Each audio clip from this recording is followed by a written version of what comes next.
How many of us can claim to have been back in work mode just 3 hours after giving birth?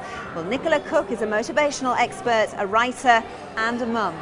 Nicola, how would you describe your life? Fun, fast-paced, jam-packed, but absolutely, totally fulfilling.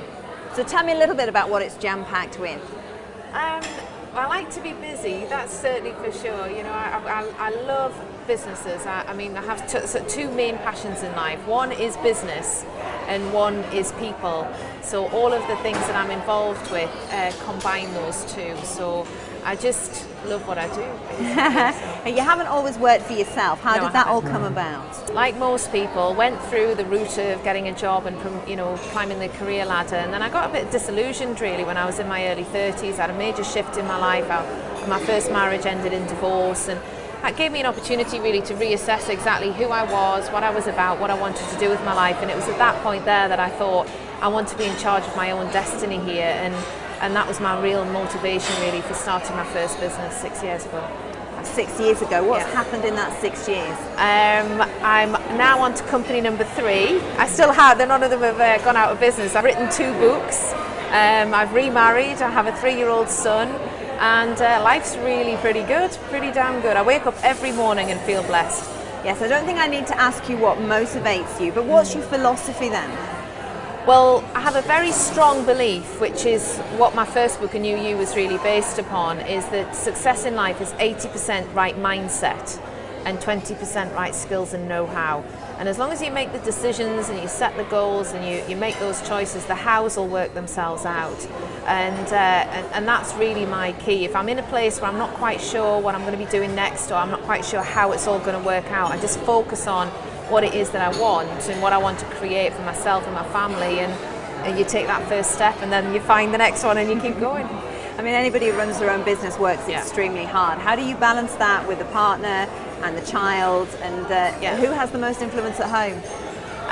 Well, I'm in quite a unique position because as my businesses have grown, we've made the decision that my husband's been able to actually give up his day job, and he was a civil servant, so he had quite a steady, stable job. And he supports me not in the business but just in our lives generally, so he's taken over the domestic role and the dropping off and the picking up, the taxi service, and kind of just making sure that things run really smoothly, which has been a huge help because it's meant that I can clear all that out of my mind and focus on the creativity and the driving the businesses forward. What about the future then? What happens next? More of the same, really. I mean, I kind of think if I died tomorrow, I'd die happy. I'd feel like I've fulfilled something in my life and I've left my mark on this world, and it will carry on. You know, my books and things and my family will carry on after I'm not here.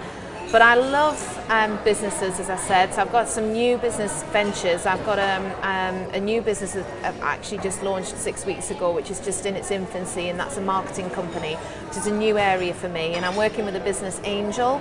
So together what we're doing now is we're actually investing in other businesses and helping them grow, and I'm loving that process. So things like enterprise, entrepreneurship and innovation have always been there in the background, but they're very much at the forefront now. Those are presumably all philosophies that you support. Yeah, definitely. More books.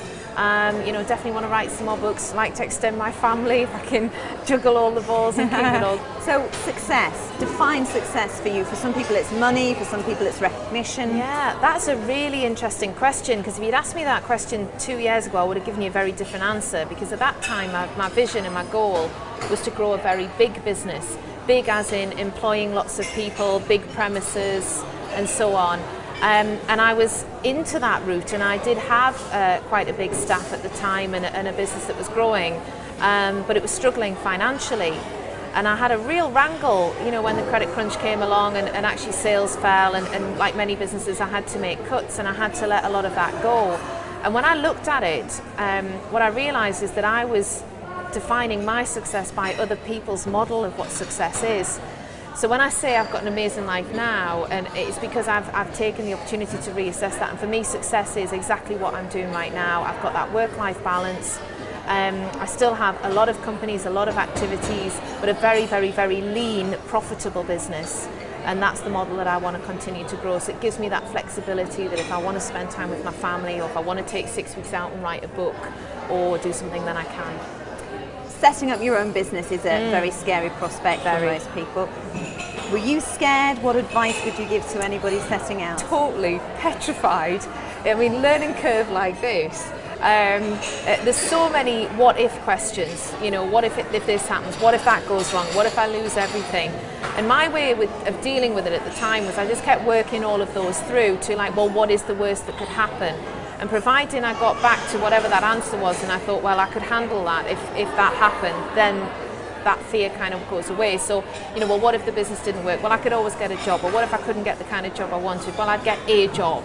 You know, and as long as I could get a job doing anything, then that would provide me for the interim until I then moved on. And that was how I overcame any fears of actually taking that first step.